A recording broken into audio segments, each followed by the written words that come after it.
Bulletin کا آغاز کرتے ہیں اہم ترین خبر سے۔ ایران جنگ ختم کرنے کے قریب ہے لیکن ایک ہفتے سے زیادہ وقت لگے گا۔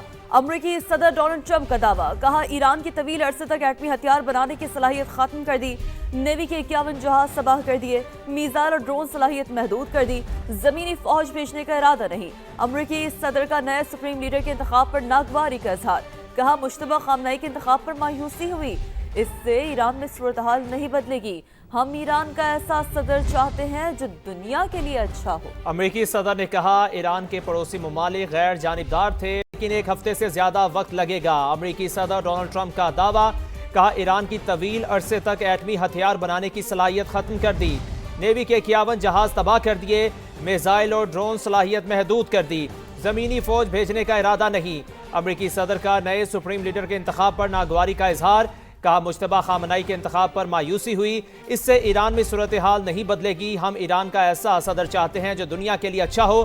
امریکی صدر نے کہا ایران کے پڑوسی ممالک غیر جانبدار تھے پھر بھی ان پر حملہ کیا گیا، ایران جنگ ختم کرنے کے قریب ہے لیکن ایک ہفتے سے زیادہ وقت لگے گا۔ امریکی صدر ڈونلڈ ٹرمپ کا دعویٰ، کہا ایران کی طویل عرصے تک ایٹمی ہتھیار بنانے کی صلاحیت ختم کر دی، نیوی کے 51 جہاز تباہ کر دیے، میزائل اور ڈرون صلاحیت محدود کر دی، زمینی فوج بھیجنے کا ارادہ نہیں۔ امریکی صدر کا نئے سپریم لیڈر کے انتخاب پر ناگواری کا اظہار، کہا مشتبہ خامنئی کے انتخاب پر مایوسی ہوئی، اس سے ایران میں صورتحال نہیں بدلے گی، ہم ایران کا ایسا صدر چاہتے ہیں جو دنیا کے لیے اچھا ہو۔ امریکی صدر نے کہا ایران کے پڑوسی ممالک غیر جانبدار تھے پھر بھی ان پر حملہ کیا گیا۔ اہم خبر سے آپ کو آگاہ کرے ہیں امریکی صدر کے حوالے سے، ان کا کہنا تھا کہ ایران جنگ ختم کرنے کے قریب ہے لیکن ایک ہفتے سے زیادہ وقت لگے گا، کہا ایران کی طویل عرصے تک ایٹمی ہتھیار بنانے کی صلاحیت ختم کر دی، نیوی کے 51 جہاز تباہ کر دیے، میزائل اور ڈرون صلاحیت محدود کر دی، زمینی فوج بھیجنے کا ارادہ نہیں۔ امریکی صدر کا نئے سپریم لیڈر کے انتخاب پر ناگواری کا اظہار،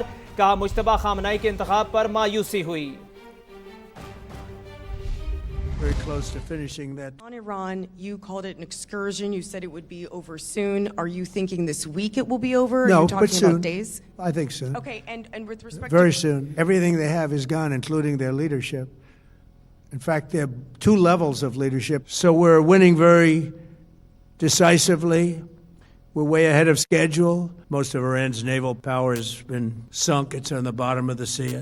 It's almost 50 ships. I was just notified it's 51. Their missile capability is down to about 10%, maybe less, and 83% drop in drone launchers. They attacked their neighbors, and their neighbors were largely neutral, or at least weren't going to be involved. If you look at Saudi Arabia, you look at UAE, Qatar, and others.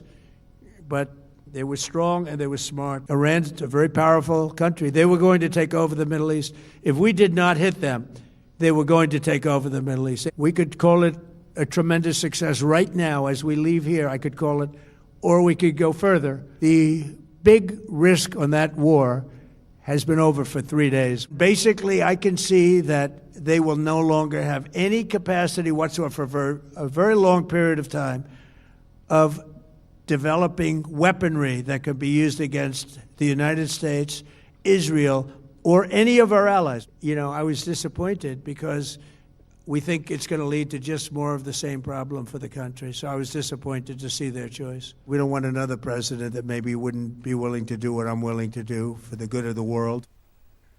جنگ کب بند ہوگی یہ اب ہم طے کریں گے، خطے میں سب محفوظ ہوں گے یا کوئی نہیں ہوگا۔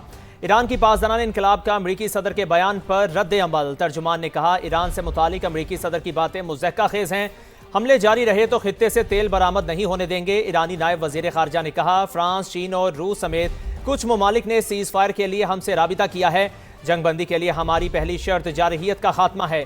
ایرانی وزیر خارجہ عباس عراقچی کا کہنا ہے امریکہ کے ساتھ دوبارہ مذاکرات ایجنڈے پر نہیں، خطے میں کشیدگی کے ذمہ دار امریکہ اور اسرائیل ہیں، ایران پر مسلح جنگ میں ہماری کارروائیاں دفاعی ہیں۔ امریکی صدر کے جنگ جلدی ختم کرنے کے بیان کے بعد عالمی منڈی میں تیل کی قیمتیں کم ہونا شروع، کروڈ آئل کی قیمت $100 سے نیچے آ گئی، امریکی خام تیل کی قیمت میں 9% کمی، فی بیرل $86 پر پہنچ گیا، برطانوی برنٹ کروڈ آئل بھی $119 تک پہنچنے کے بعد $89 پر ٹریڈ کرنے لگا۔ ایران پر حملے کے بعد تیل کی قیمتیں بڑھنے کا معلوم تھا. ایران نے تیل کی ترسیل بند کرنے کی کوشش کی تو شدید حملہ کریں گے. امریکی صدر ٹرمپ کی ایران کو وارننگ, کہا آبنائے ہرمز محفوظ گزرگاہ رہے گی. تیل کی قیمتیں توقع سے کم رہی. Knew oil prices would go up if I did this, and they've gone up probably less than I thought they'd go up. Epic Fury were also focused on keeping energy and oil flowing to the world, and I will not allow a terrorist regime to hold the world hostage and attempt to stop the globe's oil supply, and if Iran does anything to do that, they'll get hit at a much, much harder. Hormuz is going to remain safe. We have a lot of Navy ships there. But when the time comes, the U.S. Navy and its partners will escort tankers through the strait if needed. We're also waiving certain oil-related sanctions to reduce prices. خطے کی کشیدہ صورتحال کے باعث وزیراعظم شہباز شریف کا کفایت اقدامات کا اعلان. اہم فیصلے کر لیے گئے. آئندہ 2 ماہ کے لیے سرکاری محکموں کی گاڑیوں کو ملنے والے ایندھن میں 50% کمی. سرکاری محکموں کی 60% گاڑیاں گراؤنڈ. وفاقی کابینہ کے تمام ارکان 2 ماہ کی تنخواہیں نہیں لیں گے. ارکان پارلیمنٹ کی تنخواہوں میں 25% کٹوتی ہوگی. گریڈ 20 اور اس سے اوپر کے وہ تمام افسران جن کی تنخواہیں 3 لاکھ روپے سے زیادہ ہے, ان کی 2 دن کی تنخواہ کاٹی جائے گی. وزیر اعظم, گورنرز, وفاقی وزراء اور صوبائی وزراء, مشیران, سرکاری افسران کے بیرون ملک دوروں پر بھی پابندی عائد کر دی گئی ہے. رواں ہفتے کے آخر سے تمام اسکولوں کو 2 ہفتوں کی چھٹیاں دی جا رہی ہیں. سرکاری اور نجی شعبے میں 50% سٹاف ورک فرام ہوم کرے گا. ہفتے میں 4 دن کام ہوگا. آئندہ 2 ماہ کے لیے سرکاری محکموں کی گاڑیوں کو ملنے والے تیل میں 50% فی الفور کٹوتی کی جا رہی ہے. ایمبولینسز اور عوامی استعمال والی بسیں شامل نہیں ہیں. آئندہ 2 ماہ کے لیے تمام سرکاری محکموں کی 60% گاڑیوں کو بند کیا جا رہا ہے. آئندہ 2 ماہ کے لیے کابینہ کے ارکان, وزراء, مشیران اور معاونین خصوصی تنخواہ نہیں لیں گے. ارکان پارلیمنٹ کی تنخواہوں میں سے 25% کٹوتی کی جا رہی ہے.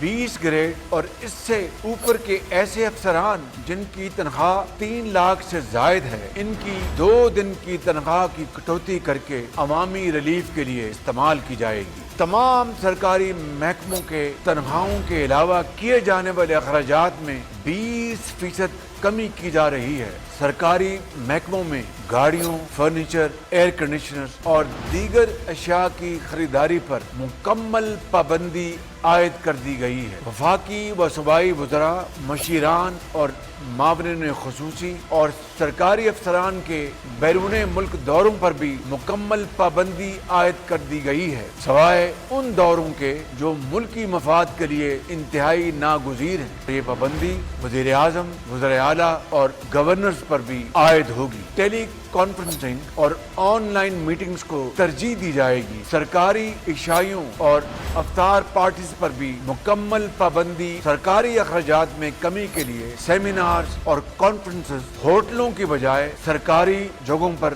منعقد کیے جائیں گے. سرکاری اور نجی شعبے میں انتہائی ضروری سروسز کو چھوڑ کر باقی تمام جگہوں پر 50% گھر سے کام کرے گا. ہفتے میں صرف 4 دن دفاتر کھولیں گے. 1 اضافی چھٹی دی جا رہی ہے. اس کا اطلاق بینکوں پر نہیں ہوگا. صنعت, زراعت کے شعبوں پر بھی ورک فرام ہوم اور ہفتے کی 1 اضافی چھٹی والے فیصلوں کا اطلاق نہیں ہوگا. تمام اسکولوں کو رواں ہفتے کے آخر سے 2 ہفتوں کی چھٹیاں دی جا رہی ہیں. ہائر ایجوکیشن کے تمام اداروں میں فوری طور پر آن لائن کلاسوں کا آغاز کیا جا رہا ہے. مفاد پرست عناصر, ذخیرہ اندوزوں اور پیٹرول اور ڈیزل کے ناجائز منافع خوروں کو خبردار کرنا چاہتا ہوں کہ اس صورتحال سے وہ ہرگز ناجائز فائدہ حاصل کرنے کی کوشش نہ کریں.